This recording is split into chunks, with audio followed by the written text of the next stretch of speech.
Hello everyone. 8th class का first lesson complete होने के बाद सेकंड लेसन है सूक्ष्म जीव मित्र एवं शत्रु।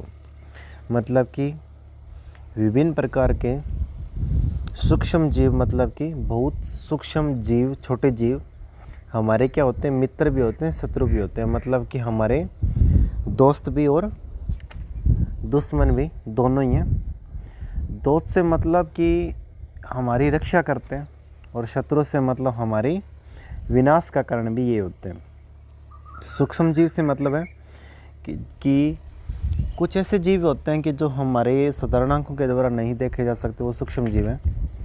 उनको एक विशेष सूक्ष्मदर्शी के द्वारा ही देखा जा सकता है। तो लेसन में दिया हुआ जैसे आपने अपने आसपास के स्थानों पर पौधों एवं जंतुओं सहित अनेक सूक्ष्म जीव देखे हैं, परंतु कुछ जीव ऐसे भी हैं जिन्हें हम बिना यंत्र की सहायता से केवल आंखों से नहीं देख सकते, इन्हें सूक्ष्म जीव कहते हैं। मतलब कि कुछ ऐसे जीव होते हैं जो साधारण आंखों के द्वारा बिना यंत्र की सहायता से देख नहीं सकते, वो क्या कहलाते हैं, सूक्ष्म जीव कहलाते हैं। उदाहरण के लिए आपने देखा होगा कि वर्षा ऋतु में नम ब्रेड रोटी सड़ने लगती है तो इसकी सतह पर सफ़ेद काले धब्बे से ढक जाते। इन धब्बों को आवर्धक लेंस की सहायता से देखिए।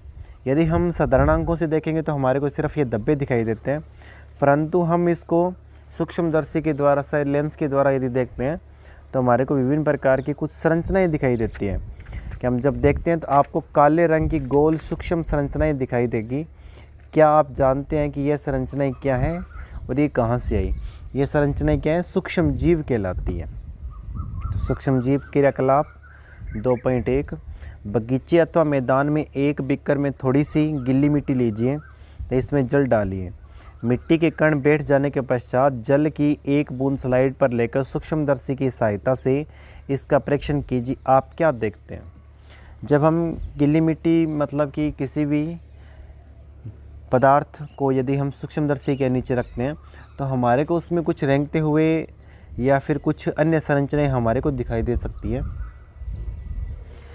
एक तालाब अथवा पोखर से जल की कुछ बूंदें लीजिए, कांच की स्लाइड पर फैलाकर सूक्ष्मदर्शी की सहायता से इसका परीक्षण कीजिए। तो हम किसी, मतलब कि आपको बताया गया कि पदार्थ, तालाब का पानी भी लेंगे तो उसमें हमारे कुछ, पहले हम सीधे उसको साधारण देखते हैं तो हमारे को वो साफ दिखाई देता है, परंतु हम उसको सूक्ष्मदर्शी में देखेंगे तो हमारे को उसमें विभिन्न प्रकार की संरचनाएं दिखाई दे सकती है। तो क्या आपको सूक्ष्म जीव गति करते हुए दिखाई दे रहे हैं? हाँ, बिल्कुल दिखाई दे सकते हैं। इन प्रेक्षणों से पता चलता है कि मिट्टी एवं पानी में अनेक छोटे छोटे सूक्ष्म जीव उपस्थित रहते हैं। सूक्ष्म जीव इतने छोटे होते हैं कि इन्हें बिना यंत्र की सहायता से नहीं देखा जा सकता। इनमें से कुछ, जैसे कि ब्रेड पर उगने वाले कवक को आवर्धक लेंस की सहायता से देखा जा सकता है, जबकि अन्य बिना सूक्ष्मदर्शी की सहायता से दिखाई नहीं देते। यही कारण है कि इन्हें सूक्ष्म जीव कहते हैं। कि मतलब कि बहुत छोटे होने के कारण इनको साधारण आंखों से नहीं देख सकते, इसलिए इन जीवों को क्या कहते हैं? सूक्ष्म जीव कहते हैं। सूक्ष्म जीवों को 4 मुख्य वर्गों में बांटा गया है। ये वर्ग है जीवाणु, कवक, प्रोटोजोआ तथा कुछ शैवाल। तो सूक्ष्म जीवों को कितने वर्गों में बांटा गया? 4 वर्गों में, जीवाणु, कवक, प्रोटोजोआ। तो ध्यान में रखना, सूक्ष्म जीवों को कितने भागों में बांटा गया है? 4 वर्गों में बांटा गया है। जीवाणु, शैवाल, प्रोटोजोआ एवं कवक के कुछ सामान्य सूक्ष्म जीवों को चित्र 2.1 से 2.4 में दर्शाए गए हैं। फिर है विषाणु। वायरस क्या होते हैं?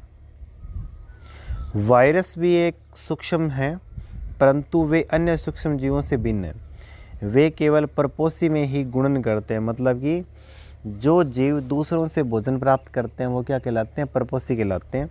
अर्थात जीवाणु पौधे अथवा जंतु कोशिकाओं में गुणन करते हैं। विषाणु चित्र 2.5 में दर्शाए गए हैं। कुछ सामान्य रोग जैसे कि जुकाम, इन्फ्लुएंजा, फ्लू जिसको कहते हैं, और अधिकतर खांसी विषाणु द्वारा ही होते हैं। कुछ विशेष रोग जैसे कि पोलियो, एवं खसरा भी विषाणु वायरस द्वारा होते हैं। अतिसार एवं मलेरिया प्रोटोजोआ द्वारा होते हैं। तो ध्यान में रखना कि कौन से रोग किसके द्वारा फैलते हैं। तो पीलिया और खसरा ये विषाणु द्वारा फैलते हैं, और जुकाम इन्फ्लुएंजा और ये भी किसके द्वारा, वायरस के द्वारा, विषाणु के द्वारा फैलते हैं।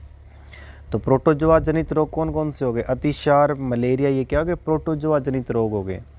टाइफाइड एवं क्षय रोग जीवाणु द्वारा होने वाले रोग हैं। तो जीवाणु जनित रोग कौन से हो गए, टाइफाइड और क्षय रोग क्या हो गए, जीवाणु जनित रोग हो गए।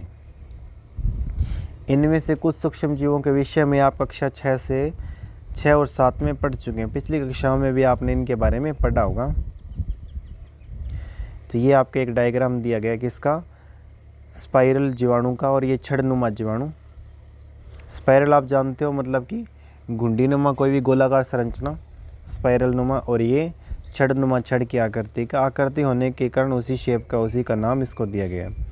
क्लेमाइडोमोनास का आपको डायग्राम दिखाया गया है, स्पाइरोगैरा का एक डायग्राम, अमीबा का डायग्राम और पैरामीशियम का डायग्राम। तो ये डायग्राम आप विशेष ध्यान में रखोगे। पैरामीशियम का डायग्राम पूछा जाता है कि पैरामीशियम का नामांकित चित्र बनाइए। तो पैरामीशियम का इस प्रकार से डायग्राम है। अमीबा का आप देख सकते हैं एक कोश के जीव है। स्पाइरोगैरा का है, ये है दोनों क्लेमाइडोमोनास, स्पाइरोगैरा क्या कहलाते हैं, सिवाल कहलाते हैं। और प्रोटोजोआ जनित कौन से, अमीबा और पैरामीशियम। तो क्वेश्चन आ सकता है कि प्रोटोजोआ जनित 2 जीवों के चित्र बनाइए, तो अमीबा और पैरामीशियम के चित्र होंगे। सिवाल के क्लेमाइडोमोनास और स्पाइरोगैरा। इसके बाद नेक्स्ट है कवक जनित रोग, जैसे राइजोपस, पेनिसिलियम और एस्परजिलस।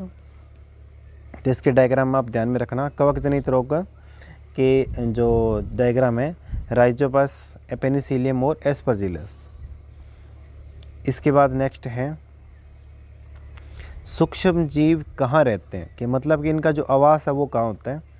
सूक्ष्म जीव एक कोश के हो सकते हैं, मतलब कि एक ही कोशिका से जिनका शरीर बना होता है वो एक कोश के कहलाते हैं, जैसे कि जीवाणु, कुछ शैवाल और प्रोटोजोआ, अथवा बहुकोशीय जैसे कि शैवाल और कवक। यह बर्फीली, शीत से उष्ण स्रोतों तक हर प्रकार की परिस्थिति में जीवित रह रहे हैं। यह मरुस्थल एवं दलदल में भी पाए जाते हैं। यह मनुष्य सहित सभी जंतुओं के शरीर के अंदर भी पाए जाते हैं। कुछ सूक्ष्म जीव दूसरे सजीवों पर आश्रित होते हैं, जबकि कुछ अन्य स्वतंत्र रूप से पाए जाते हैं।